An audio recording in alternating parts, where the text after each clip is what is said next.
दोस्तों भारत ने आजकल एक ऐसी मिसाइल बना दी है अब जो कि दूसरे देशों की मुताबिक काफ़ी ताकतवर बन गई है। इसके अलावा भारत ने अब और भी काफ़ी मिसाइलें तैयार की है। भारत के पास इतनी पावर है कि दोस्तों आप जानकर हैरान रह जाएंगे। दुनिया के और काफ़ी पश्चिमी देश जैसे कि चीन, अमेरिका खासतौर से घबरा गए हैं। अमेरिका जैसे इतने बड़े देश को सुनकर उनके देश में जैसे मानो सन्नाटा छा गया हो। अब यह सोच में पड़ गए हैं कि क्या भारत हमसे ज़्यादा ताकतवर हो जाएगा। अब बहुत सारे देश भारत से जुड़ने लगे हैं। उनको लगता है कि मानो भारत उनको मिसाइलें देने में मदद करेगा, लेकिन भारत इन सब से दूर अपना अस्तित्व कायम किया हुआ है। दोस्तों सुनने में आया है कि भारत अब अमेरिका और चीन जैसे देशों की मदद नहीं करेगा, लेकिन रूस जो भारत की हर समय मदद करता है वो भारत को और शक्तिशाली बनाने में मदद करेगा। दोस्तों आप सबको पता है कि भारत अब अपना बदला लेगा, जो कि यूक्रेन अपने आप को बहुत ज़्यादा समझदार मानता है। तो दोस्तों क्या है पूरा मामला, मैं आपको विस्तार से सुनाता हूँ। दोस्तों जरूरतमंद आदमी को कुछ भी मिल जाए वह उसी से खुश हो जाता है, लेकिन ऐसा हुआ नहीं। दोस्तों आपको बता दें कि अमेरिका और यूक्रेन के राष्ट्रपति के बीच आपसी बातचीत हुई। दोस्तों सारी बातचीत फोन कॉल्स पर हुई। बातचीत के चलते जेलेंस्की और बाइडेन के बीच में कुछ बातों को लेकर बहस होने लगी। दोनों में फोन पर लड़ाई होने लगती है। आपकी जानकारी के लिए बता दें कि बाइडेन अमेरिका के राष्ट्रपति है और दूसरी ओर जेलेंस्की यूक्रेन के राष्ट्रपति है। दोनों देशों के बीच आजकल ऐसे हालात बन चुके हैं कि मानो जैसे अमेरिका ने यूक्रेन का साथ छोड़ दिया हो, और इसके पहले भारत ने भी यूक्रेन को अपनी तरफ से एक से बढ़कर एक ऑफर दिए थे, जो कि यूक्रेन ने रिजेक्ट कर दिए थे। इन सब के चलते अब यूक्रेन की गिड़गिड़ाने की नौबत आ गई है। दोस्तों क्या आपको पता है कि क्यों यूक्रेन और अमेरिका के बीच में भारत की एंट्री हो रही है और कैसे बीते 24 घंटे जिसमें भारत ने अमेरिका और यूक्रेन की लड़ाई को रोक के रख दिया है। दोस्तों जैसे कि एक तरफ हम सबको यह सब देखने को मिल रहा है, तो इसके दूसरी तरफ हमें सुनने में आया है कि पाकिस्तान में कुछ बवाल हो गया है। दोस्तों सुनने में आया है कि 7 ऑफिसर तो यूं ही ऊपर चले गए हैं और 20 से 25 पुलिस अधिकारियों को बंधक बना लिया गया है। तो दोस्तों जानते हैं हम सब ऐसा क्यों हो रहा है। यह खबर अमेरिका के एक पत्रकार ने रिलीज की है।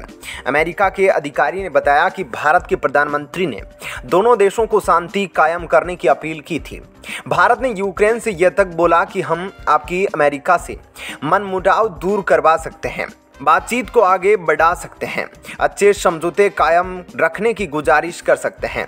लेकिन दोस्तों आपको तो पता ही है यूक्रेन के राष्ट्रपति का हाल। लेकिन जब तक पुतिन अपनी कुर्सी पर है तब तक तो ऐसा होगा नहीं, ना ही शांति हो सकती है। साथ ही बोला कि हम अपने क्षेत्र को लेकर रहेंगे। अब यह बात जेलेंस्की ने अपनी मूर्खता दिखाते हुए बोल दी थी। जेलेंस्की जो कि यूक्रेन के राष्ट्रपति है, उनको सारी दुनिया मूर्ख कहती है। सब देश कहते हैं कि जेलेंस्की को बोलते समय पता नहीं चलता कि क्या बोल देते हैं। सब देश जेलेंस्की का बहुत मजाक भी बनाते हैं। दोस्तों आपकी जानकारी के लिए बता दें कि यूक्रेन की ऐसी हालत हो चुकी है मानो देश के लोगों को लगता है कि हमें नरक का दरवाजा सामने दिख रहा हो। यूक्रेन के लोग बेहद दुखी हैं, अपने घरों से बेघर हो चुके हैं। बहुत से लोग तो मरने तक को मजबूर हो चुके हैं।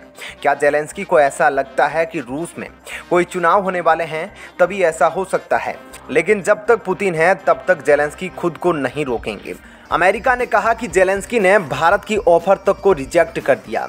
दोस्तों जब बाइडेन और जेलेंस्की के बीच फ़ोन पर बातचीत होती है तो बातचीत के दौरान जेलेंस्की अमेरिका से $8 बिलियन लेने की बात करते हैं, लेकिन बाइडेन उनको मना कर देते हैं। दोस्तों बाइडेन इसलिए मना करते हैं क्योंकि अमेरिका ने पहले भी यूक्रेन को हथियार और $18 बिलियन खर्च कर दिए हैं।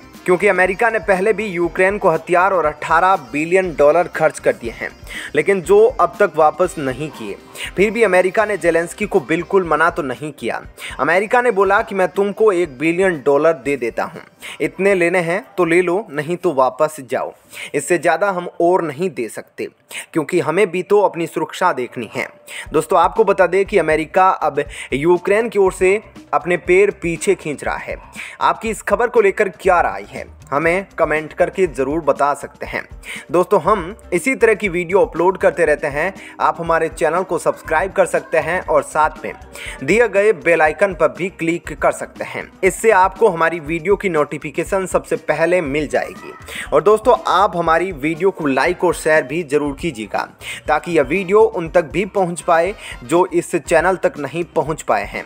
यहां तक बने रहने के लिए धन्यवाद। तो दोस्तों मिलते हैं अगली वीडियो में एक नई खबर के साथ, तब तक के लिए धन्यवाद।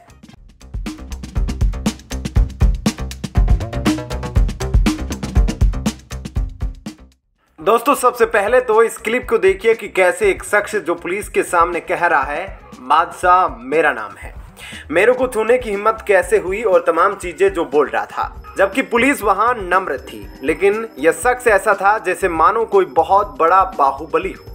लेकिन आगे क्या हुआ, यह उठक बैठक करने लगा। देखिए कैसे उठक बैठक कर रहा है। सबसे पहले तो आप क्लिप में देखिए कि कैसे यह झगड़ रहा था। अभी आपने देखा कि कैसे यह उठक बैठक कर रहा है। तो अब आपको यही चीज हम डिटेल में बताएंगे, लेकिन सबसे पहले यह 10 सेकेंड का क्लिप देखिए कि क्या कुछ हुआ और क्यों मामला गरमाया हुआ है।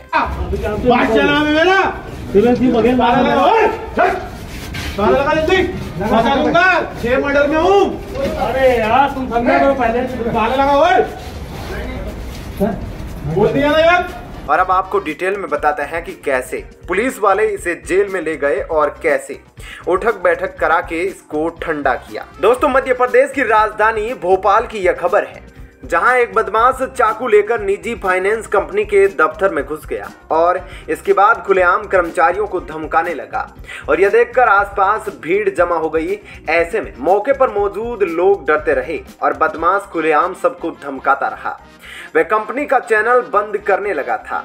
उसी दौरान किसी ने उसका वीडियो बनाकर सोशल मीडिया पर वायरल कर दिया। वायरल वीडियो में दिखाई दे रहा है बदमाश खुद को बदमाश ठाकुर कह रहा है और यह भी कह रहा है कि उस पर 6 मर्डर के आरोप है। ऐसे में जैसे ही यह वीडियो पुलिस के संज्ञान में आया तो पुलिस ने नाकेबंदी करके पकड़ लिया और उसे थाने ले गए। फिर क्या था, जो बदमाश चाकू दिखाकर हीरो बनने की कोशिश कर रहा था और लोगों को धमका रहा था, उसका सारा नशा पुलिस के हाथों चढ़ते ही एक बार में उतर गया और वह कान पकड़कर पुलिस स्टेशन में उठक बैठक करने लगा और पुलिस के सामने माफी मांगते हुए कहने लगा कि आगे से वह कुछ नहीं करेगा, उससे गलती हो गई और उसे माफ कर दिया जाए। यही नहीं, इस दौरान पुलिस थाने में लाकर उससे उठक बैठक करवाई जा रही थी और बदमाश पुलिस से माफी मांगता रहा। इस वीडियो में आप देख सकते हैं कि वह पुलिस के सामने कह रहा है कि आगे से ऐसा कभी नहीं करेगा। अब आप फिर से यह 10 सेकेंड का क्लिप देखिए।